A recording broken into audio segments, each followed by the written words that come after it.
Welcome to Voices.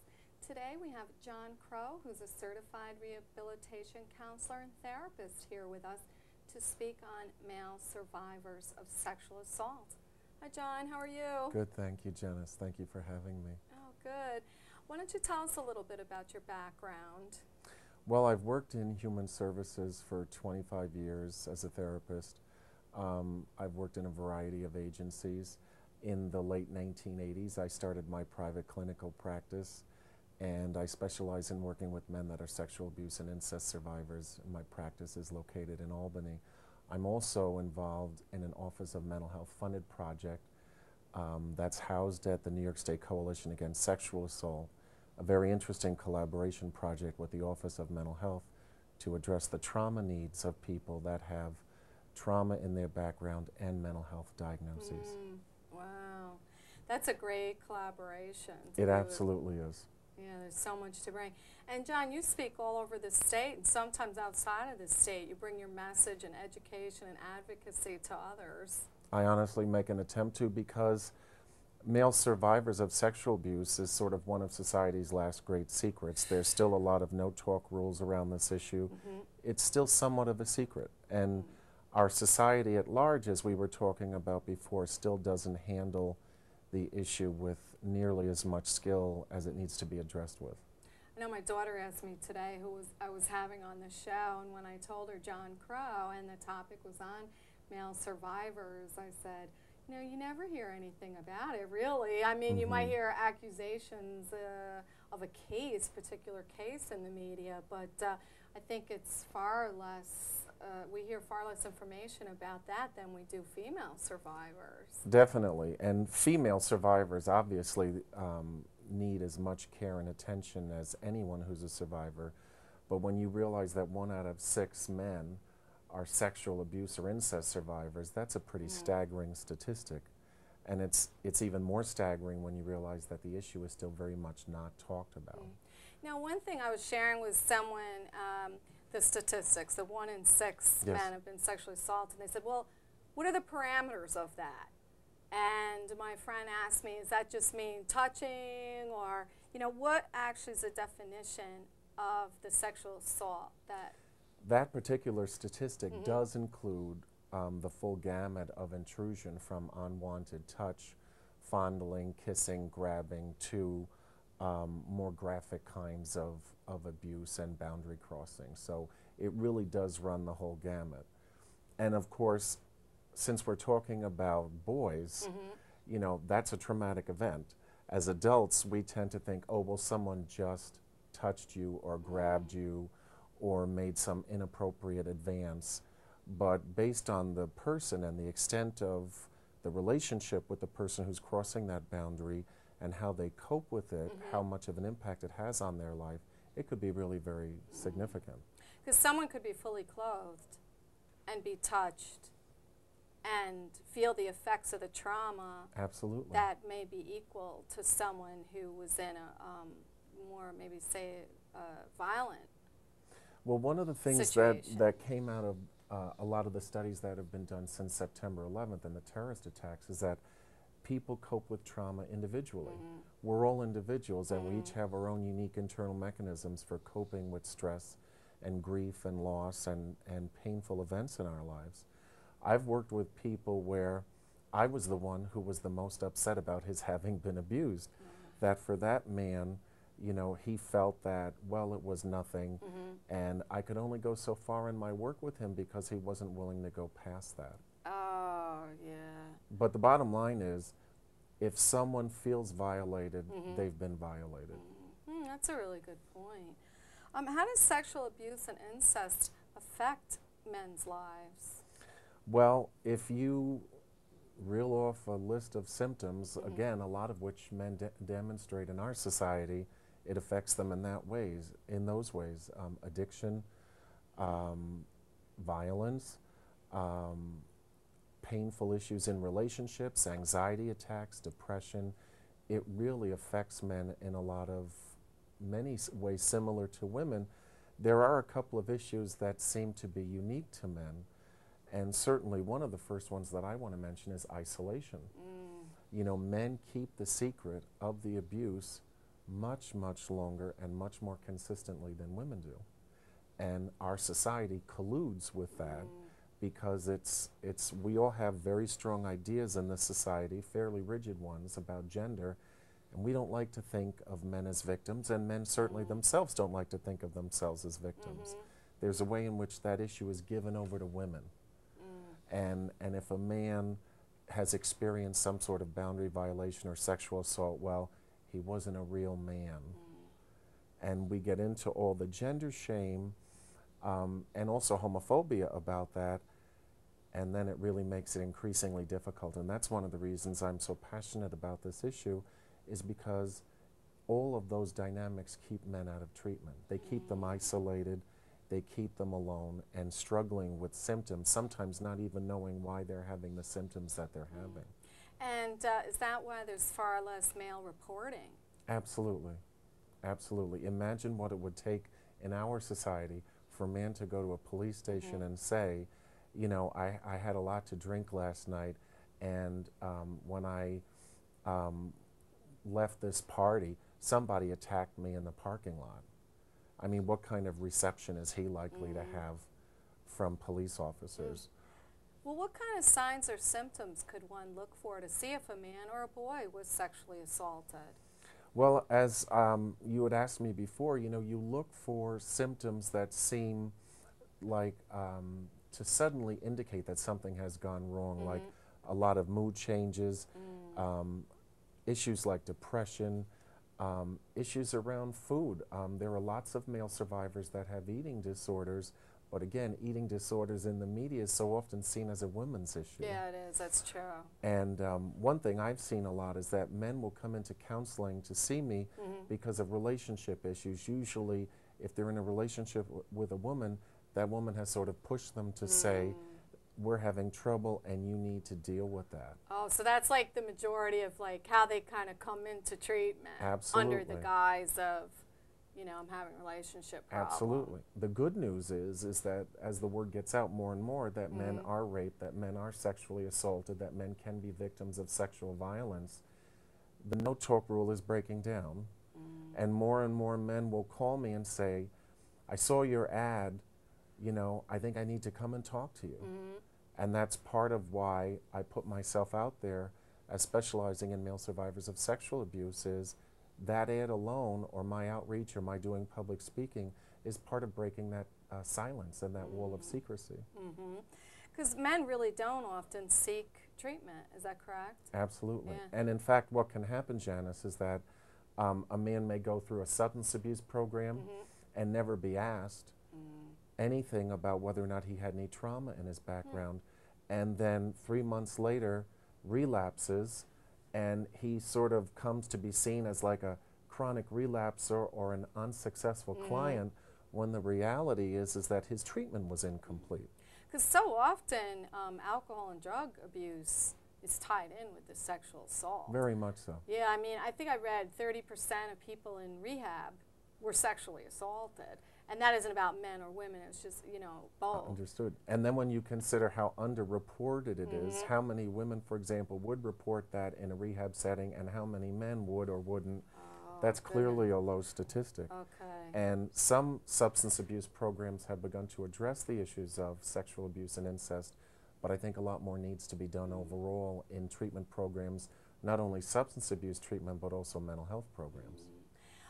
Yeah, because I don't think it's really so much about stopping drinking as much as it is addressing the trauma, the sexual assault, and then that would work with the either slowing down or stopping the drug and alcohol abuse. The example I always like to use is if I'm waking up at 3 o'clock in the morning and I have an anxiety attack, and the only way that I've learned over the years how to control my anxiety attack is to take 3, 4, 5 Xanax, or and maybe wash it down with some whiskey.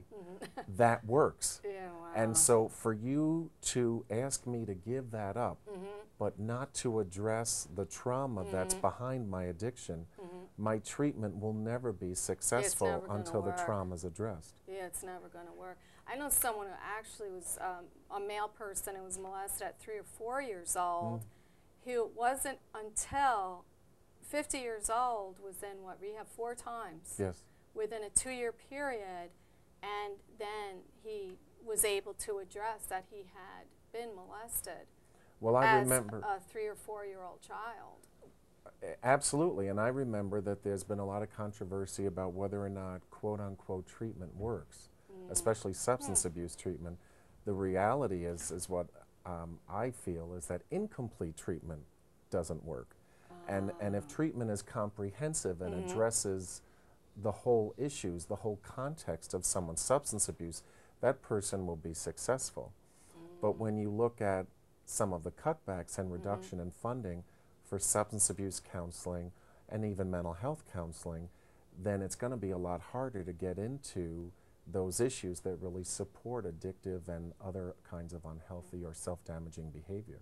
I think that was something too that I found out from Holly Beck from the Life program in Long Island. She was going to a conference in New York this fall, and she was telling me that a lot of people, when they're in psychiatric facilities, no one ever asks them about trauma or asks them about their history of sexual assault, or kind of leads into that area. And you and I talked about that a little bit before the show. Can you share the dynamics of that? Like, why aren't they being asked about trauma, or what's the philosophy when someone goes into a psychiatric institute?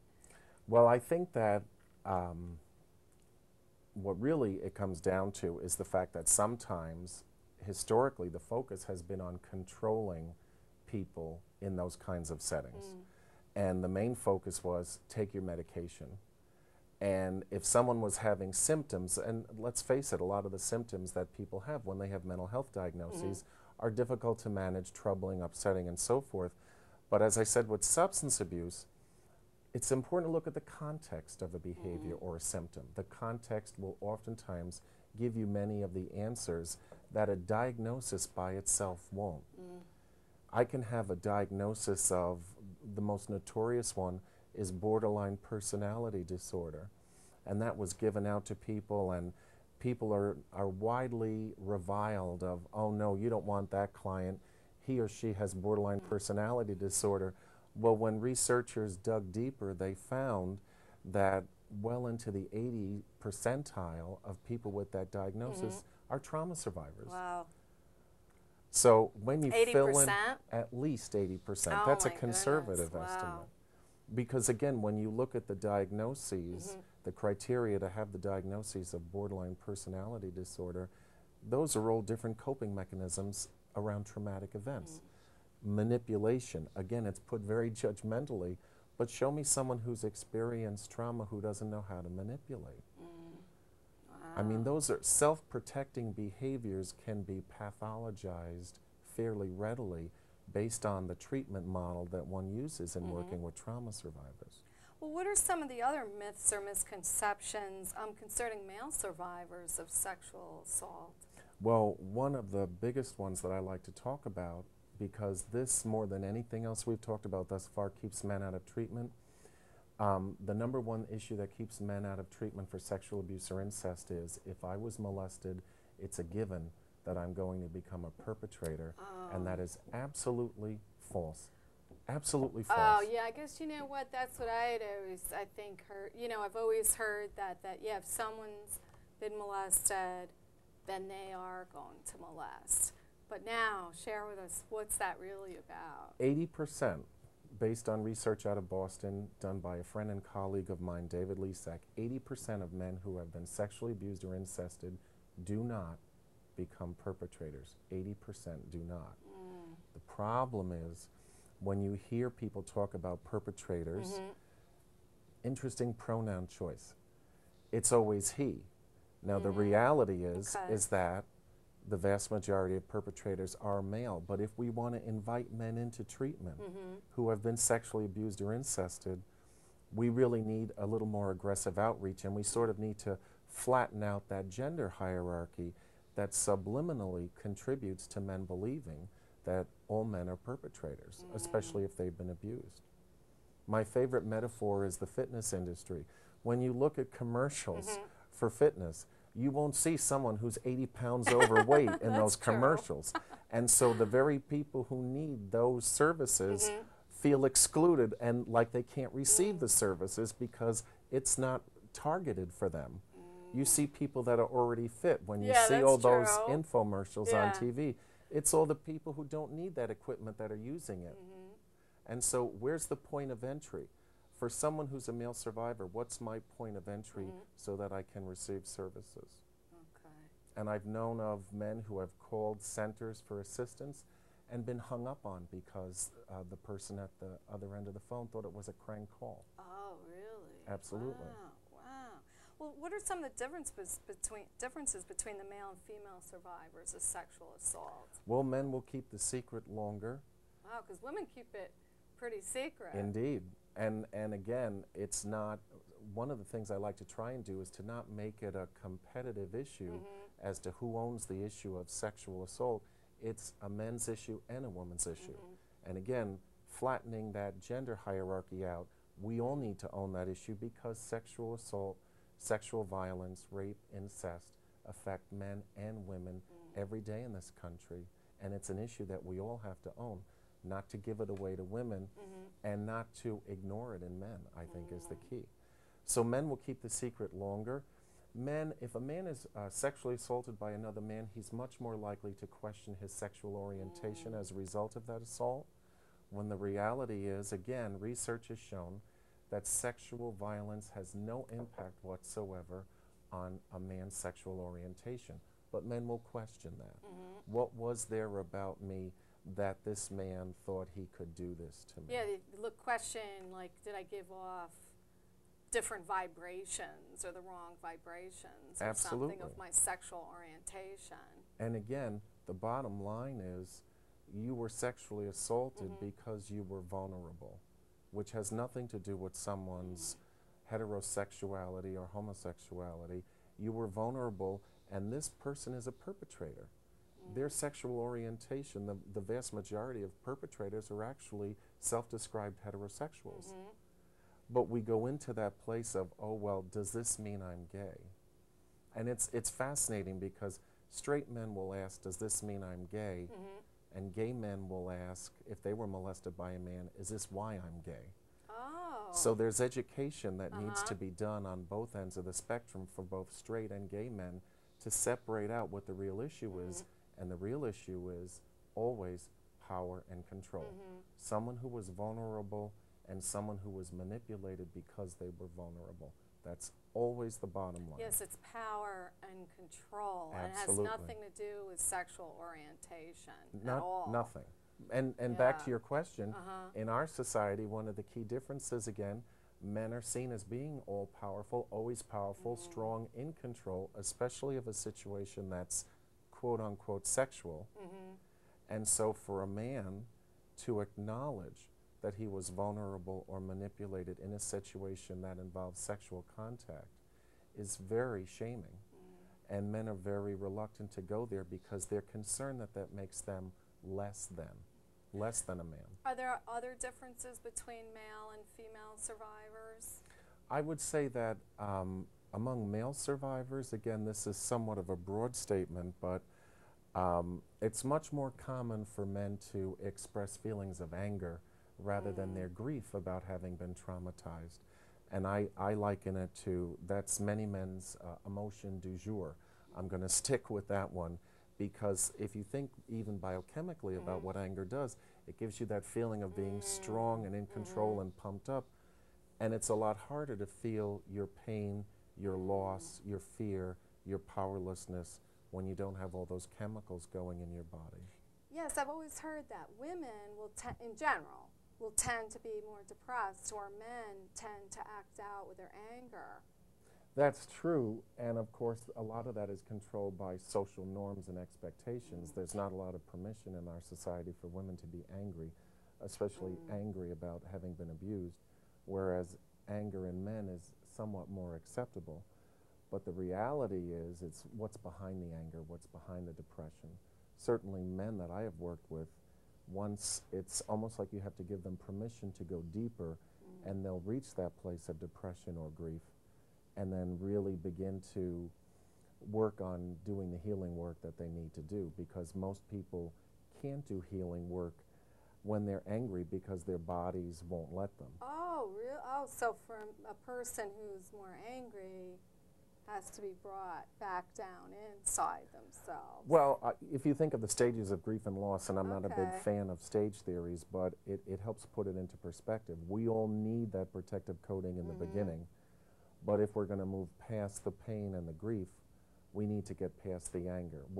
Some people always keep a piece of that, and I would never say to anyone that their goal is to be anger-free, because there's something very validating about being angry about something being done to you that was wrong and unjust.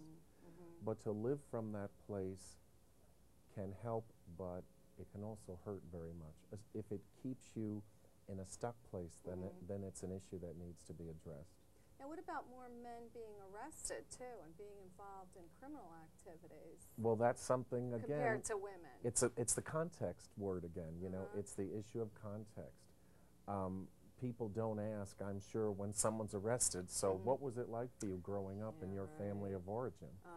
But if our society really looked at the context of a lot of things like criminal behavior, I think we might take a different tack on it. Unfortunately, it seems like we've really shifted much more into a punishment modality instead of a treatment modality. Well, what are the treatment options for men who've been sexually abused? Well, there are therapists, certainly in the immediate capital district, and even beyond that, specialize in working with male survivors. I'm on the board of an organization called Male Survivor. The website address is www.malesurvivor.org, and it has a tremendous amount of resources for men who have experienced sexual violence, including an international directory of therapists and agencies that serve male survivors. So that is a huge resource. There's also, the best thing I've ever read on male survivors is Mike Liu's book, Victims No Longer. And that's a very large green book, and I always say to male survivors, read it slowly, please, read it slowly. No, I hadn't heard because about that book. it's almost a 400-page book, and it talks about all the key issues in male survivors' lives. If you're gay and you're a survivor of sexual abuse, if you're straight, if the perpetrator was your mother, if the perpetrator was female. I mean, it really covers all the bases, and so with material that's going to bring up a lot of emotion, it's important to go there respectfully and gently. Now, what about when it's a female perpetrator? I mean, that changes the dynamics, too, for the male survivor. It's like, what if it was their mother, their grandmother, their aunt that sexually assaulted them as a child?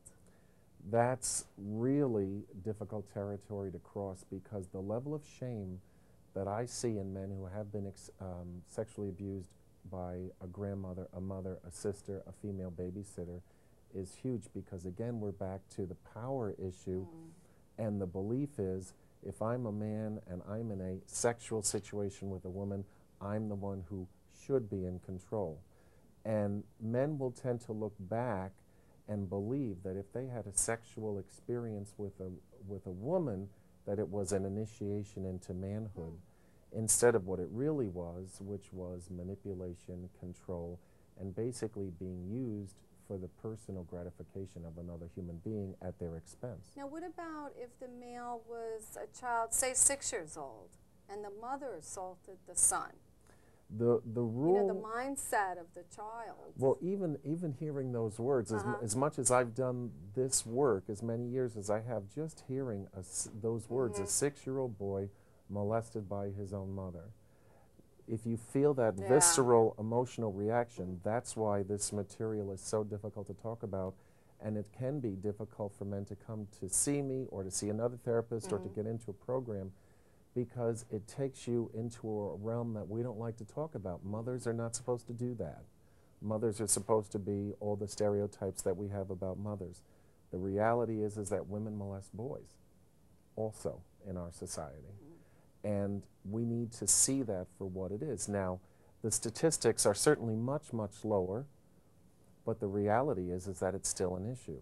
And I always cite the Mary Kay Letourneau case, where a 32-year-old woman basically repeatedly molested this 11 or 12-year-old boy. They ended up having a child, and every night that I heard that story reported on the news, they were referred to as lovers. And my point is, reverse the genders and imagine the firestorm of anger that would happen if a 32-year-old man and 11-year-old girl were ever referred to as lovers. So that's some of the societal bias as well as internal bias that we need to overcome. But the reality is that women can and do molest children. Well, what's the trauma bond that the child forms, what's called a trauma bond, with say it's a mother, or it could be an older sister, or say an aunt? What's that about? I mean, it's like the child then tries to protect the person who's assaulting them. Exactly. Well, what happens is, you know, a lot of these situations are not always as cut and dried as we'd like to think. If that perpetrator, if it's my mother or father, aunt or uncle, grandmother or grandfather, neighbor, priest, scouting master, coach, if that person is a primary source of emotional comfort and connection for me, I may not want to lose that. If I'm going home every day to alcoholic parents and my coach is the only one who's saying, you can do it, I believe in you, I know you have skills and gifts, I'm not going to want to lose that relationship. In the case where the perpetrator is a parent, mother or father, children are always loyal to their parents and always love their parents regardless of how abusive either or both parents may be. Because sometimes it's more terrifying to face the loss of that relationship with a parent than to endure the abuse. So it's really painful, and the one thing I want to say is if you're a male survivor, there is help available. Malesurvivor.org, there's very competent and skilled professionals listed on that website. You can also contact me in the Albany area, and if you're not in the Albany area, I'll gladly talk over referral information with you. You don't have to be alone. Look inside yourself and ask yourself if it's time to take action, to take the next step for your own healing now. It may be. Thank you so much, John. Wow, it's a powerful close. If you're looking for John's phone number, website, email address, stay tuned for the end of the show. Get your pen and paper, and it's in the end credits. Thank you very much.